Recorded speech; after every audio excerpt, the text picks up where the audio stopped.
Hey there, Merry post-Christmas, pre-New Year, and welcome to Planet Noun, Episode 3. This is actually a bonus episode. So I was wrong. I was supposed to have a third episode after the New Year, but this interview was so interesting and relevant to the holidays, I could not wait. So before the holidays are completely over and done, I have a question for you. What are some of your favorite holiday traditions, no matter what the holiday? When my siblings and I were younger, and I specifically remember this with my older sister and I because we're the oldest of all of our siblings, my parents would always pack a brown paper lunch sack with natural treats like an apple, an orange, unshelled walnuts, pecans, and almonds. Now, one of my parents even snapped a photo of me dancing around our green shag-carpeted living room holding one of those bags on Christmas Day in 19-something. That's an example of a gift that was given to me, something that we used to do every year when we were younger. But what about holiday traditions, in this case specifically Christmas traditions, surrounding giving to others, say family members who are far away, separated not only by land but by oceans? Well, I learned something new in this interview with Illinois-based photographer and artist Jason Reblando.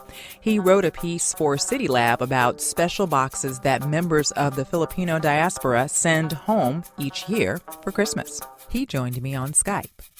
Balikbayan boxes are these culturally specific boxes that Filipinos from around the world send back to their families, back into the Philippines.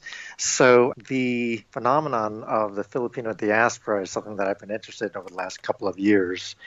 And I am part of it. I am Filipino-American, and I was born and raised in New York, but my parents had emigrated from the Philippines to New York in the late 50s and early 60s.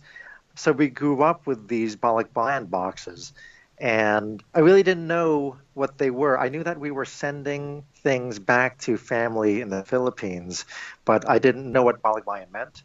I didn't know just the kind of circumstances I didn't know why we were sending it. And I also didn't know other people from all around the world were sending these. I thought it was just this box in our living room. I think I wasn't too culturally aware of my Filipino-ness growing up, but it turns out that this box was very culturally specific. You know, growing up, it just took up a lot of space in our living room. These boxes are about a little over 2 feet tall and 1.5 feet wide and deep. So they're quite large. It's about the size of a small refrigerator. And it would take a long time to fill up with non-perishable goods. When did your family start filling up the box? Seems like it was always being filled up. I think they would start filling it up in the spring or summer, and then they would eventually get around to sending it when they would eventually get filled. It was kind of almost like a year-round thing. It feels like it would get sent off in the fall. And, you know, that slow process of filling this big box up, it would be filled up with our family at least, it would get filled up with small goods. So clothes every now and then, or tins of Swedish butter cookies every now and then we'd put in there, or perfumes, or toys, or Spam, like a kind of processed canned meats. It was as if this relative in our living room sitting there, because that's how much room it took up, and that's how much kind of room it took up in my head. You know, this box and this surrogate person was kind of in our living space, and we just kind of walked around it. So did you send the box to another family, a relative, or was it just for one specific person? We would send it to one of our aunts or uncles who resides in the Philippines. And we have a very large extended family back in the Philippines. My mom was one of 8 children, and there were a few aunts and uncles who live in the U.S., but we were sending it to the handful of aunts and uncles who had remained in the Philippines. So what's the difference between a Balikbayan box and a care package? There is care in it, definitely. But I think the big difference is that usually care packages are sent by the person who is home, and it's received by the person who is away. You know, I would receive care packages from my parents when I went off to college, so stuff that would remind me of home. I think there's a difference between the destination and the sender. So in the case of Balikbayan boxes, the Balikbayan box is getting sent by the person who is away, the person who is abroad. So they're collecting all these goods that they aren't necessarily reminders of home, but they're almost reminders of the person who is away, and a reminder that this person is always thinking of their family back home. I mean, the fact that they are working abroad means that they've left their family. And this is the case I'm talking about as far as like overseas Filipino workers who live abroad for years or decades at a time and send remittances back and also these Balikbayan boxes back. So I think there's a big difference between a traditional care package that gets sent out from home and the Balikbayan box that gets sent back from abroad back home. I think it's more kind of poignant. The care packages that I'm accustomed to were a box of cookies or just some baked goods that, just saying a reminder of home that you can just drop off at a post office. With Balikbayan boxes, it's kind of a bigger production. A, it's a bigger box, and B, there's a whole kind of network and cottage industry that surrounds these Balikbayan boxes. So I was interested in who handles these Balikbayan boxes and how it gets from point A to point B. Mm-hmm. I'm sure there's lots of interesting avenues as far as A to B with the U.S. Postal Service. But with the Balikbayan box services, like the one that I followed in Joliet, Illinois, in central Illinois, there's this company called T-Bar International. It's run by this one family, and this person, Toto Baronia, collects all these boxes from, I thought it was just central Illinois. He collects it from all around the Midwest in this huge van. He goes to Michigan, he goes to Iowa. I didn't realize they went far. I also thought they were in Illinois. Wow, okay. I was stunned. So he's driving for hours and hours, and people schedule his services and a pickup from this person. He collects it from all around the Midwest, and he's one of a handful of people in Illinois. But he collects it in a big van, and then he brings these boxes back to a warehouse back in Joliet. And then from the warehouse, he loads it into a big shipping container. And then that shipping container, when it gets filled, it will slowly get filled with these big boxes. That shipping container is a standard container that goes on a train to California. And then from California, it goes on a boat to Taiwan, and then Taiwan to Manila, and then to Manila, it gets back on a delivery truck to point outward from there. And there's no conveyor belts. There's no real kind of automation. Everything is kind of done by, it just passes through a lot of hands. And the boxes can weigh up to like 100 pounds because they are quite large. And it's kind of like the priority mail where if it fits, it ships. So if you send, I think up to $100, I believe. If you send like a big Balikbayan box full of feathers, it'll cost $60. If you send a bunch of bowling balls, it'll also cost $60. Oh, so it's worth money to send whatever you can. Absolutely. And they're usually bulging with goods. And he tries to keep it pretty standard because if things are bulging, then it'll take up space from another box. So if it's kind of ill-fitting, like let's just say that there'll be 50 boxes in a shipping container, and if one is bulging, only 49 will fit. It serves everyone if the boxes are packed well and are just not bulging. Oh, okay. Okay. So would it be accurate to say it's the goal to get as many items into each Balikbayan box, but getting as many boxes into a shipping container? Absolutely. That's exactly it. And I'm sure that's basic physics and basic business sense that I was not aware of. But it makes complete sense as far as efficiency and getting as much bang for your buck all around. One of the things that you mentioned is that some of the products that are included in the boxes, they're everyday things like, dish detergent. I think you mentioned Ensure, that seem like yes, everyday things, but the emotional weight that bottle of Ensure carries to the person who's receiving it is heavy. It means a lot. I think everyone loves opening a gift, right? As opposed to cash always fits, right? that never goes out of style. But I think and that's what remittances are for. Remittances are for people to spend money on things that they need and want. And certainly the remittances are there to provide for people who are back home. But opening a box of items and to identify items that someone has specifically chosen for you. I think there's a lot of sentiment around each item, that this person is always thinking about each individual family member. Every time they go out and go shopping for themselves, they're thinking, oh, my son who is 1,000 miles away, he loves Doritos. And I remember that. And I'm going to get him some Doritos. Even though I'm going to send it from Dubai, I'm going to give him some Doritos. And even though he can get Doritos in the Philippines, he's going to know that it's from me. And this bag is going to travel many, many thousands of miles back home to the Philippines. So a mother can still indulge their son even though they are away. And you had mentioned, either Ensure, which is like this protein drink that elderly people use to supplement their diet. I encountered many people who were sending things back to parents, their elderly parents that they couldn't take care of physically. They physically couldn't be there. So, again, there's another kind of substitute or surrogate for their presence, this Ensure and protein drink. I'm thinking about the parents that I can't take care of, and instead of being there holding their hand, I can at least provide some sort of sustenance in this way.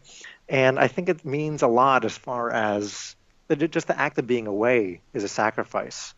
And I know that everyone stays in contact via social media or email and Facebook, but I think that receiving a box, this long-awaited box from family members who are working abroad, I think can be very special and very poignant. And then, and then I've also heard stories about people who there might be some drama around maybe items that have gone missing. So maybe someone will kind of abscond one item for themselves as they're opening the gift, and they'll say, "Oh, didn't you get my, I don't know, didn't you get my tea set?" And they're like, "Oh no, what tea set are you talking about?" So I think people need to be really present about their inventory. So I think things might go missing. Because there could be a whole soap opera surrounding the drama around the items, around the Balikbayan box items. Oh, no, one thing I haven't asked you just yet. So what does Balikbayan mean? Oh, sure.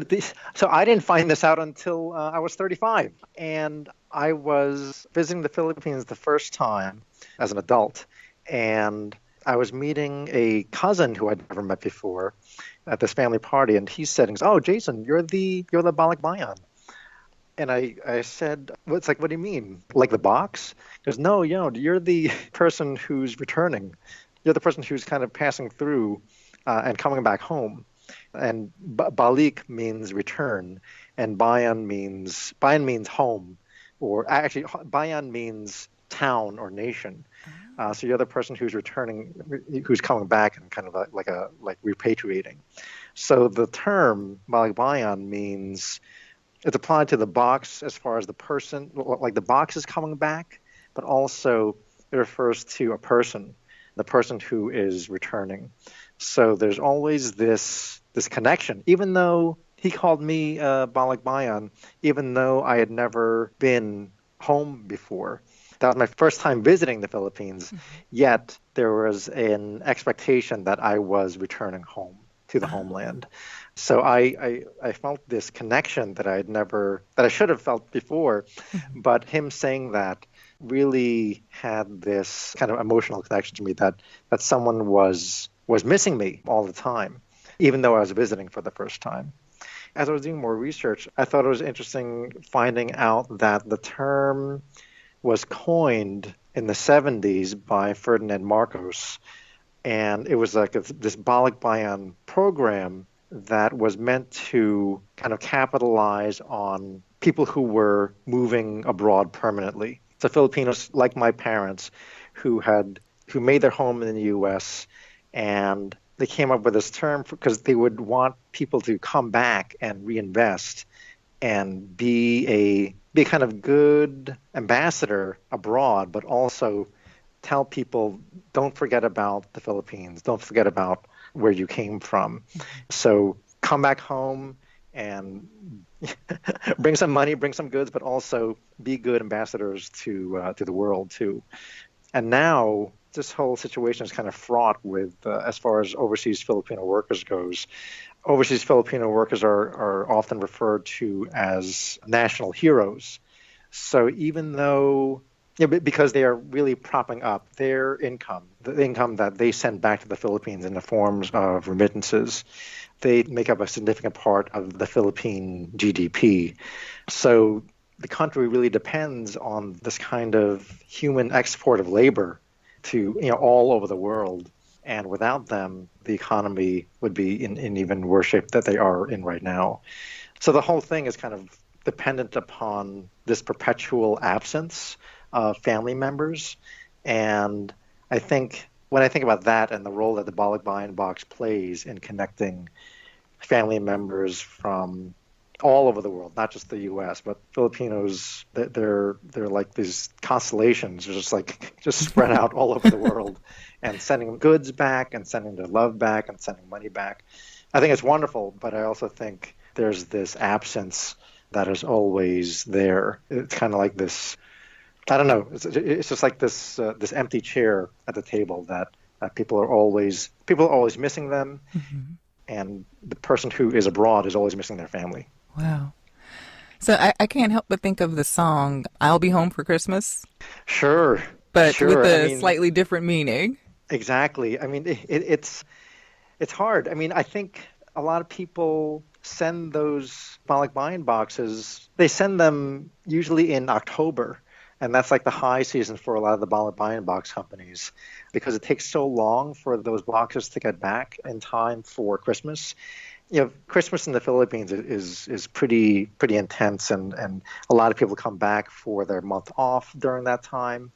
So sometimes they'll make it back, but often I would imagine that people who have made their home abroad, they won't be home for Christmas, and instead the box will come home. And I think that is it's nice that they have at least this big box that has taken up residence in someone's home, someone's living room for many months, and then that box will go home. The connection that you felt or didn't feel, it seems like the box was more of an annoyance. Would that be accurate to say?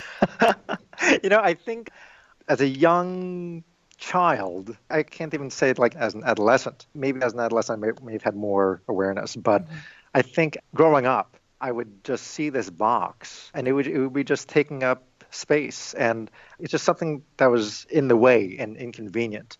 And I really wasn't here? Exactly. And also, maybe I was jealous. Maybe I was jealous that this box was taking up space, and the goods were being sent back to the Philippines, like toys and clothes, and that was me being, I don't know, a kid who wanted stuff for himself, as opposed to the selflessness that my parents were demonstrating and thinking about others. And I finally gotten around to knowing, the significance of having family all over the world. It's taken a while for me to kind of feel this connection. And I suppose it's never too late, but I'm glad that finally feeling this connection to my Filipino heritage. When did you start feeling that inkling of awareness and that spark that, hey, this isn't just a box that used to annoy me in the living room as a child? It's something more. It's something deeper. It's part of who I am. I think I've been interested after college. I wanted to visit the Philippines, but I didn't get a chance to actually do it until I was in my mid-30s. And then I think that trip meant a whole lot to me, to meet family I'd never met before, to see a landscape and cities and a country that had only existed in my imagination and in photos. And that had set me off on a path that I'm still on. And this is, almost 10 years later, that I wanted to return again. And that was the kind of basis of applying for my Fulbright fellowship, and that was a really wonderful opportunity to connect with not only with my family, but also with a whole culture that I had not really taken the time to spend time with.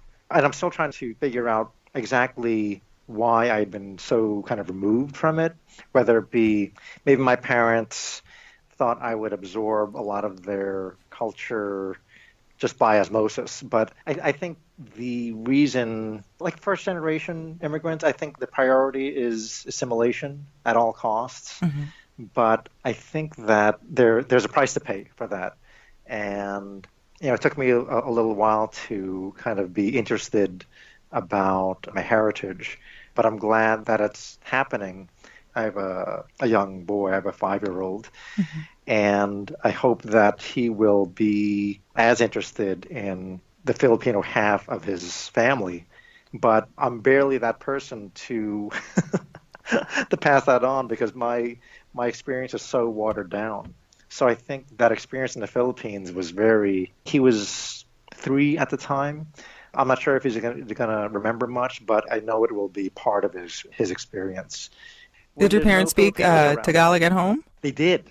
They did speak Tagalog at home, but only to each other and not to the children. So again, that drive to assimilate the children as kind of deeply as possible is something to kind of consider. And when I went back to the Philippines in 2015, many people, everyone would comment on the fact that I did not know Tagalog, and they would they had no problem shaming me. you should know Tagalog.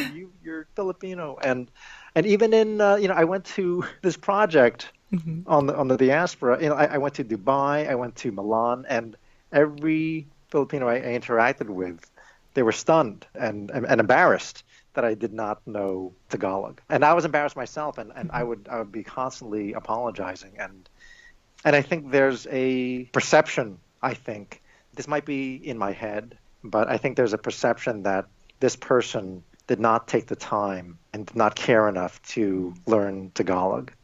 And if I did know, I think my interactions with people would have been much more profound. I think language is a very powerful thing, whether that be to exclude someone or include someone. And if I did know Tagalog, that would mean like I was kind of down with with everything, that I kind of grew up with it or had at least taken the courtesy to learn it. But I got by, even though everyone knew English, almost everyone knew. I know a lot of people in the provinces did not know English, but I think language is a very powerful tool that can really be used to connect with someone. And I'm doing my best to kind of make up for that. On Skype, that was Illinois-based photographer and artist Jason Reblando. You can find more about what he learned about Balikbayan boxes in the piece that he wrote for CityLab. You can get that link at Planet Noun-dot-com. Thanks again for listening to Planet Noun, this bonus 3rd episode. Until next time, until 2018, take care.